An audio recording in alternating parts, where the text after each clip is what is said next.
Hello అండి. నా పేరు వెంకటలక్ష్మి. నేను కథ చెప్తున్నాను. ఈ కథ బావుంటది వినండి. కథలోకి వెళ్ళే ముందు అందరికీ నమస్కారం. అనగనగా ఒక ఊళ్ళో ఒక రాజు ఉండేవాడు. అతని పేరు అమాయకుడు. ఎవరైనా ఒక మంచో చెడ్డో చెబితే శాంతంగా వినేవాడు.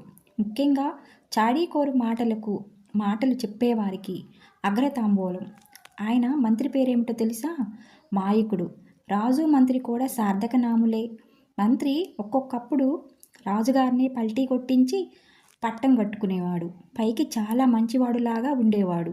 రాజుగారి పశువుల కాపర్లలో ఆజ్ఞాన శిరోమణి అని ప్రత్యేకం దున్నపోతులను కాసేవాడు ఒకడు ఉన్నాడు. ఒకనాడు ఆజ్ఞాన శిరోమణి దున్నపోతులను కాస్తూ ఉండగా కొంచెం దూరంలో ఉన్న గేదెల మందలో నుంచి లేగదూడ ఒకటి తప్పిపోయి పోతుల మందలో కలిసింది. కొంతసేపటికి ఆజ్ఞాన శిరోమణి ఈ లేగదూడను చూసి, ఔరా కాలమహిమ, దున్నపోతు ఈనింది అని అనుకొని ఈ వింత సంగతి రాజుగారికి నివేదించాలని అనుకున్నాడు. తిన్నగా దున్నపోతును లేగదూడతో సహా తోలుకొని రాజుగారి ఎదుటికి వచ్చి, ప్రభూ, మన మందలో దున్నపోతూ ఈ లేగదూడను ఈనింది అని మనవి చేసుకున్నాడు. రాజుగారు ఎంతో ఆశ్చర్యపడి మంత్రి వంక చూసి, మంత్రి, చాలా విచిత్రంగా ఉంది అన్నారు.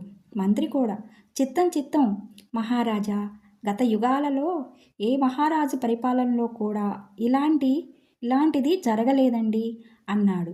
రాజుగారు ఆ వింత పశువులను కొంతసేపు కన్నులు కరువు తీరినట్లుగా చూసి దున్నపోతును దూడను కట్టివేయమన్నాడు.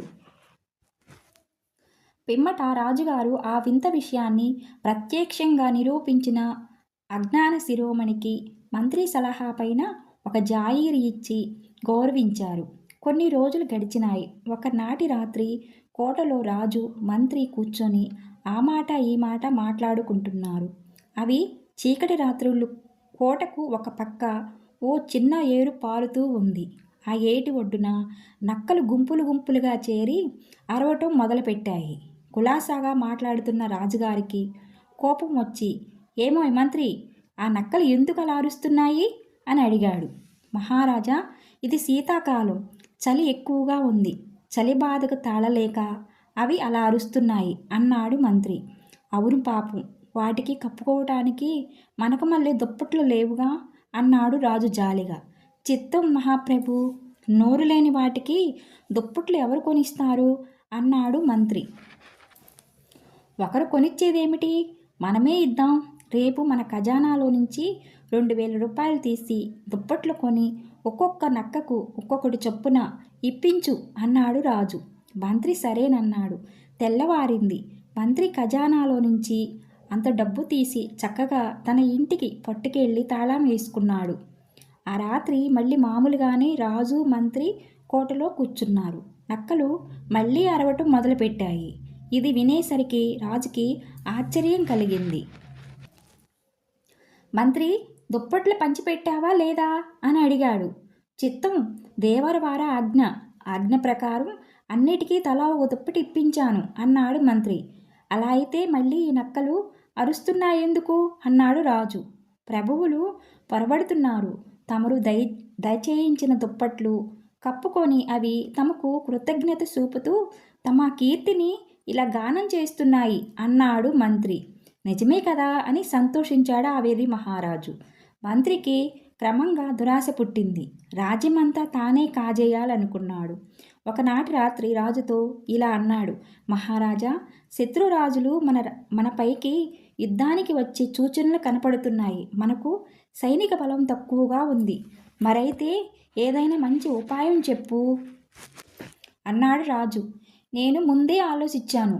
పూర్వము అర్జునుడు పరమేశ్వరుని గురించి తపస్సు చేసి పాశుపతాస్త్రం సంపాదించాడు. దేవరవారు కూడా అడవికి వెళ్ళి తపస్సు చేసి అలాంటి అస్త్రం ఒకటి సంపాదించినట్లయితే శత్రు సంహారం సులువుగా చేయవచ్చును. ఈలోగా నేను కోటలో నుంచి ఎప్పటికప్పుడు మీకు వార్తలు తెలియపరుస్తూ ఉంటాను అన్నాడు మంత్రి. ఆ మాటలు విని ఆ వెర్రి మహారాజు తపస్సు చేయటానికి అడవికి వెళ్ళాడు. అక్కడ పాపం ఆయన్ని క్రూరమృగాలు చంపివేశాయి. మంత్రి రాజు చచ్చిపోయాడని తెలుసుకుని రాజ్యానికి తానే పట్టం కట్టుకున్నాడు. అజ్ఞాన శిరోమణికి అది వరకు ఇచ్చిన జాగీరు తిరిగి లాగివేశాడు. మరికొన్ని రోజులు గడిచిన తరువాత శత్రురాజులు నిజంగానే యుద్ధానికి వచ్చి మంత్రిని ఓడించి ఆ రాజ్యం కాస్త ఆక్రమించుకున్నారు. చూశారా, వాడి అన్యాయం వాడినే తినేసింది.